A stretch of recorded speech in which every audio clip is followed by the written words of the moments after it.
sempre quis ser cantora, falava, era isso. Daí meus pais viram que eu realmente levava jeito. Meus pais sempre foram com muita noção, tipo assim, eles falavam, não, se a gente visse que você não levava jeito, escolhe outra coisa, filha, vai, espera mais um pouco pra decidir. Pinta esse desenho aqui enquanto isso. Tó, colore aqui.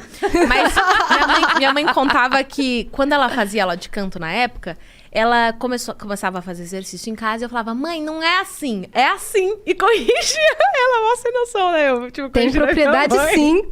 E aí ela falava que eu corrigia ela enquanto ela estudava. Ela falava, não, tem alguma coisa errada, essa menina aqui tá sem noção demais. Aí ela falou que eu comecei a mandar bem, assim, nos exercícios com ela. Aí ela falou, quer saber? Ela tá mandando melhor que eu vou parar porque eu acho que esse negócio é com ela. E aí meus pais começaram a investir em mim, começaram a me colocar pra cantar ali nos festivais de música da cidade, que alguém da onde indicar. que você é? Eu sou de Itapecerica da Serra, Grande São Paulo, né? E daí começaram a investir nesse sentido, até que começou a aparecer assim alguns concursos na época, sei lá, Gente que Brilha, alguns programas da Record, Raul Gil e tal. Fui fazer teste pra todos, assim, pra cantar, porque eu queria ser cantora. E aí Quantos anos isso? Tinha uns 7 anos. Já tava muito mais... já tava super madura. Super desenvolvida. Com assim, 6 ela fez o planejamento, com 7 ela queria pôr eu já em mandei prática. bem, entendeu? Daí foi literalmente assim, super rápido. Daí eu lembro que eu passei num teste pra um programa da Record. E olha que coisa, não me sinto bem não falando nisso, mas a produtora falou assim, minha mãe, a gente vai ter que dispensar a Priscila, porque ela é muito boa. Aí meus pais ficaram tipo assim, sem entender, não, se ela é boa, por que ela não pode participar? Ele, não vai dar certo aqui no programa, com os outros. Aí eu voltei super magoada pra casa, eu falei, que absurdo, eu me dedico pra ser boa, e quando eu sou boa, a pessoa me manda pra casa porque eu sou boa. E eu lembro que eu tinha consciência disso quando eu tinha essa idade, te juro, assim. Você já fez um estudo se você foi cachorro em alguma outra... Porque cada ano do cachorro diz que é 4, né? Eu não sei. Aí, se você acha que você tinha 7, mas você tinha 28. 28. Eu considero essa pessoa a Maísa, mas eu vou me analisar também. Vamos analisar. Tem que ver se não veio uma alma errada tudo na da hora de mesma leva distribuir. É tudo da mesma leva. É verdade. Porque o Yudi, no caso, foi pra dança. Também foi muito bom Ele na era dança. outro, assim, ele era fora do comum também. Mas enfim, aí voltei dessa história triste e acabaram lá dentro desse programa me indicando pra um outro, que era do SBT, um programa novo, Código Fama, Celso Portiolli apresentava, concurso musical, não sei o que, não sei o que. Aí meus pais estavam, tipo, meio desanimados pra eu não passar por uma experiência meio traumática de novo, mas eu pedi muito. Aí falei, eu fico não, imaginando a sua mãe falando pra você assim, tenta desafinar dessa vez. não, cara, isso... Não. É a letra, filha, Só é pra a você ter letra. noção, eu chegava assim nos programas, ó, ensaiada. E eu mesma que me ensaiava. Eu que Você escolhia a performava, música. minha filha. Você Meus performava. pais, na verdade, eles faziam uma seleção, tipo, uma pré-seleção, assim, pra mim, pra eu não escolher, sei lá, qualquer música, assim, sei lá, que falasse uma besteira, sei lá. Aí eles faziam uma pré-seleção e botavam na mesa e falavam, escolhe a que você quer. Aí eu escolhia, sempre escolhia Ruge, sei lá, Vanessa Camargo, essa galera da época. Daí eu lembro que eu chegava muito ensaiada, assim. Oi, meu nome é Priscila Alcântara, hoje eu vou cantar tal música e pode tocar em Ré menor. E esperava assim, aí os caras ficavam, mano, que essa criança? Tira ela daqui. Tipo, é engraçado. Daí eu cheguei nesse da SBT, fiz o teste desse jeito que eu tô te contando. E aí eu passei nos testes e me apresentei pela primeira vez, ganhei a primeira fase, inclusive Glória Groove competiu comigo neste programa. No Código Daniel Fama? Garcia, O Daniel foi lá Garcia? que a gente se conheceu. Ele tava no Balão Mágico já? Acho que ainda não, eu acho que foi depois. E aí eu ganhei esse programa. Tô tentando contar a história de um jeito que faça sentido, porque não faz sentido, tá? Eu só preciso pontuar uma coisa que você meio que ferrou minha infância essa época.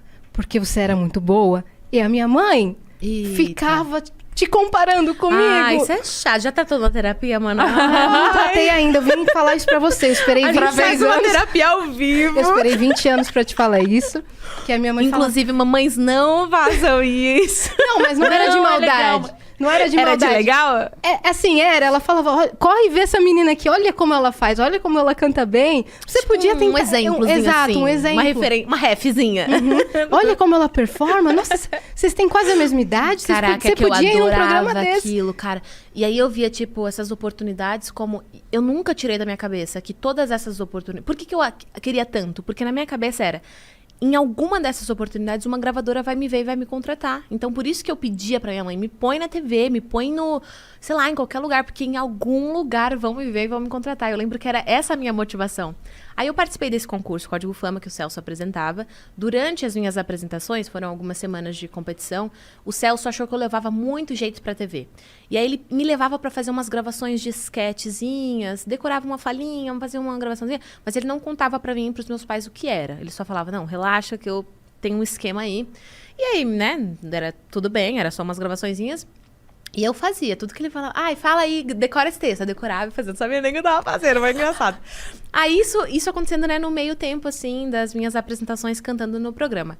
Aí eu ganhei esse programa e fui pro México. Olha que história, é muito aleatória a minha história. Com 8 anos? Com 8 anos. Fui morar um mês no México com a minha mãe, num reality show, que era o Código Fama Internacional, com uma criança de cada país da América Latina que ganhou a edição regional, né, nacional. Então tinha lá a criança mexicana, de Porto Rico, da Argentina, e eu era do Brasil. Meu Deus. E era um programa onde a gente ficava confinado numa casa, igual BBB, câmera 24 horas, e era um estouro na televisão esse programa. Era, tipo, muito famoso lá no México. Inclusive, a gente saía pelo México, só aparecia as crianças, as mães só acompanhavam. Mas estavam morando lá, que era tipo... mas eu só via minha mãe em 2 minutos à noite. Meu Deus, era você só tá isso. brincando. Era de gente quase grande, umas chiquititas do... E sem energy do mesmo, reality. assim, muito engraçado. Aí eu era mais nova da casa e a única que falava português, mas eu tenho uns vídeos muito engraçados. Eu, onde estão minhas maletas? E eu desenroladaço, enrolando um espanhol que não existia, tipo assim, com 7 para 8 anos. E aí tive essa experiência lá no México e o Celso Portiolli fazendo a minha no SBT enquanto isso. E você não tava nem sabendo? Não, nem meus pais, assim, ele só falando, deixa comigo que eu tenho um negócio. Só que lá no México, eu fiquei muito famosa lá no México. A galera me adorou. E a Televisa queria me contratar. E aí, eu fiquei em 4º lugar na competição geral, né? Só que a Televisa queria me contratar mesmo assim. Queria que eu ficasse lá. Daí minha mãe... A gente não tava entendendo nada, porque do nada, umas coisas absurdas acontecendo. Até então eu só cantava na minha igreja local, em Tapicerica da Serra, e só tinha um sonho. E de repente eu estava no México com a minha mãe, com um contrato para ser assinado. Aí minha mãe ligou desesperada pro meu pai e pro Celso Portiolli, que é uma pessoa que ficou muito próxima da gente nesse processo.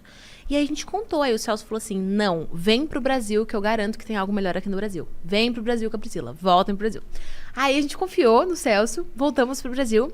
3 meses depois...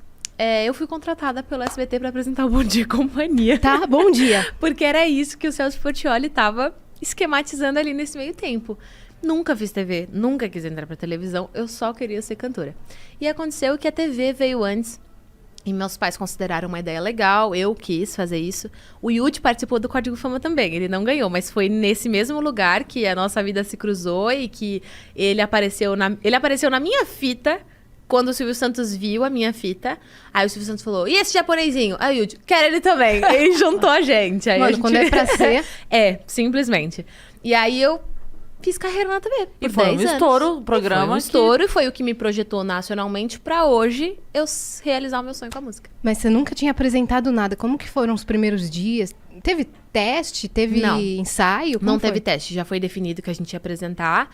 Teve a gravação de um piloto. A gente ensaiou umas vezes na semana e teve a gravação de um piloto que foi pro ar como o primeiro programa. Inclusive, eu tava toda destrambelhada, uma meia calça no meio das coxas, que nem servia em mim. E foi pro ar esse programa, foi engraçado. Então, foi literalmente do dia pra noite, sem exagero. Minha vida mudou do dia pra noite. Daí, sei lá, um mês depois eu tava... me mudando de Tapicerica, indo pra um outro lugar, estudando numa escola particular que eu nunca tinha estudado, num outro bairro, a vida da minha irmã mudando sem ela pedir. Então foi, tipo assim, um pouco caótico nesse sentido, mas aconteceu. E era pra acontecer. Foi muito louco. Como que era na escola? A criançada ficava... É porque, assim, eu fui pra um bairro de elite, assim. Tipo, a criançada assistia TV a cabo, não via Bom Dia e Companhia. Então, a galera não me conhecia muito, assim. Não ficava muito ligada e tal.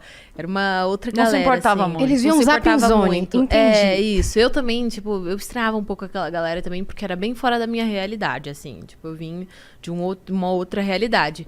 Mas aí, conforme eu fui, né, apresentando Bom Dia, os anos se passando, eu mudei bastante de escola.